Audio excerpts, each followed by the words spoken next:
Hey everyone, it's Matthew. Today I am in my newest remodel. It's going to be a rental, and today I want to talk to you guys about residential rental real estate and why I love it.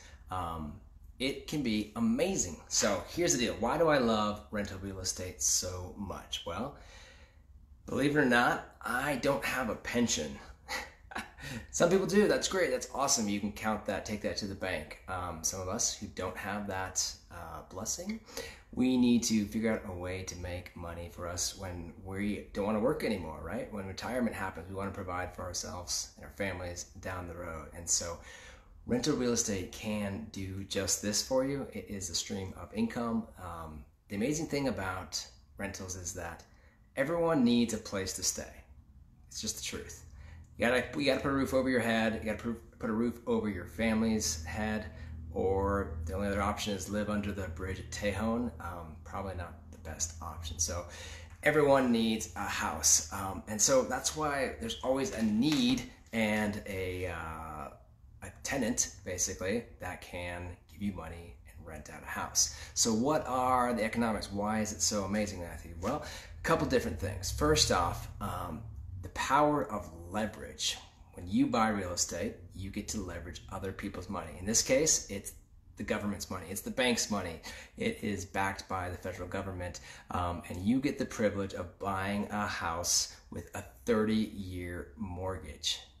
This is amazing. The fact that the federal government decided that this was a good idea for the American people after the Great Depression was one of the things that honestly made middle-class America as wealthy as it is, because we were able to have leverage. We were able to borrow other people's money and put it to work for our own needs. And guess what? We might be able to get a loan for 80% of the value of the home and only bring in 20% of our own money, but we get 100% of the appreciation.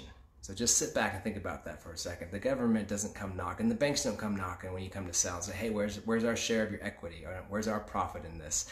They're happy just getting their interest payments. And so that, my friends, is an amazing way to do this. Now, if you're just going out and buying a investment property and getting a loan, you will probably need 20 or even 25% down payment. That can be a big pill to swallow for some people. If we're talking about a $300,000 house here in Colorado Springs, obviously that's $75,000 or maybe even $60,000 if we can find the right lender for you.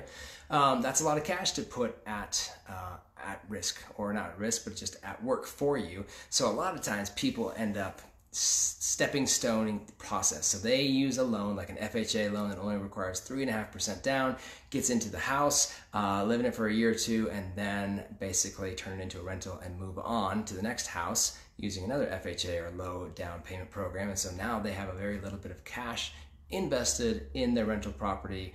And again, 96.5% is leveraged. So either way how you do it, the other great things about residential real estate that you turn into a rental that you can't find anywhere else. I'm talking, you want to put your money to work for you in the stocks or bonds or mutual funds. Those are great things.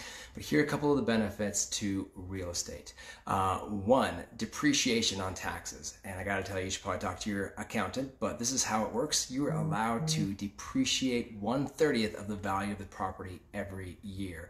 And so that, it's not really happening. It's not like you're losing value in your house, because we know that appreciation happens in real estate, and houses usually go up in value every about 3 to 5% in our city.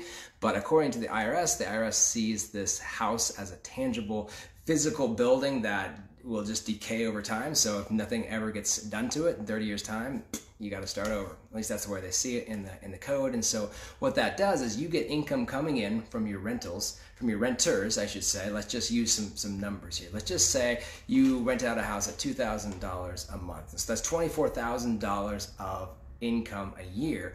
But the value of the house, let's just say it's a $400,000 house.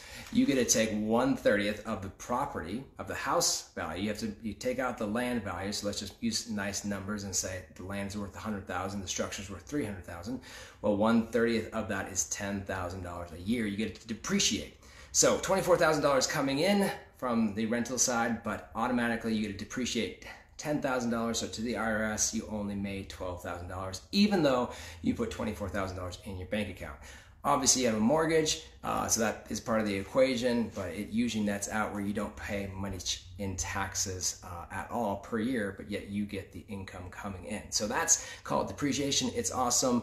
I can tell you more in detail about that if you would like. That's just one benefit you don't get with investments in other places. Now, there is no such thing as a free lunch. If you come to sell the house, the tax man cometh, and they will want to tax you on your depreciated amount versus what you sell it for. So that's when they get their money, except if you do something called a 1031 exchange and you roll that money and the profits into the next deal, into the next rental property, then you can defer your taxes even more. Or if you keep the rental for your whole life and heir it to your kids when you die, you will skip the taxes as well. So definitely some amazing things that happen in rental real estate. I'm a big fan. I love real estate. They're not making any more land, and so there's always that idea that your house is going to continue to appreciate. So here's a little story I got for you. So I have a rental house that I bought right at the first crash, right? The Great Recession. I literally bought it, I think in 2007, is that 2008. I fixed it, I was about to flip it, put it on the market, and then the market just tanked and I was not able to sell it. So I turned it into a rental. That was not my game plan, but I still have that house, and shoot, we're like 12 years away from that experience. I'll tell you right now, like the amazing thing about that 30-year mortgage is that when you get to this sweet spot about halfway through the mortgage, you're paying a lot in principal and less in interest.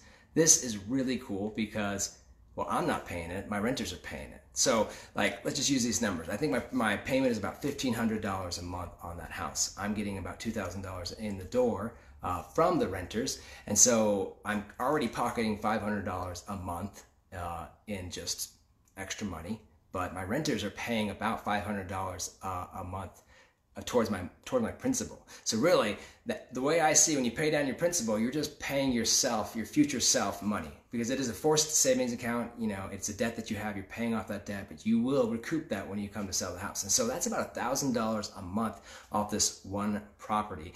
And if, again, we're using that 3% appreciation, which is actually low, we had like 8 to 10% last year. If the house only appreciates at 3% a year, my house is making about $12,000 a year, which is another $1,000 a month. So now we just added $2,000 a month for this one single family house that I own. And then here's the best part. In 30 years time, well, another 15 for me, I'm going to have this house paid off, and then the full amount of rent coming in the door is going to provide for me and my family. Maybe I'll keep this house forever. Maybe I'll will it to the kids. But it is an amazing way to produce wealth for you and your family if it's something you so desire. So if you want to know any more information about this, see if it's right for you, what that looks like, I'd love to tell you more. Give me a call, 719-287-5811. Again, sometimes the numbers, we can get you into a house and maybe it's not cash flow positive or right barely at a break-even point in the beginning, but you have to have a long-term perspective that in 5 to 10 years, this is the cool part, your mortgage, your 30-year fixed rate will never change. Sure, your taxes and your insurance are going to go up, but your interest rate is locked in for 30 years. You know what's not locked in? Rental prices. If you've ever rented a house, every year it goes up in value. I mean, in price. And so as your mortgage pretty much stays the same, your renters are going to be paying you more and more and more every single year. So just think about in 10 years time, they're going to be paying you a lot more, and you're going to get farther and farther and keep making more and more money. And so really cool. Would love to be a blessing to you and talk to you more about rental real estate and see if you have a desire to be a landlord or an investor for that matter. So always here for you as your real estate resource. Give me a call. Let me know what I can do to help, or send me a private message, and I look forward to helping you out. Awesome.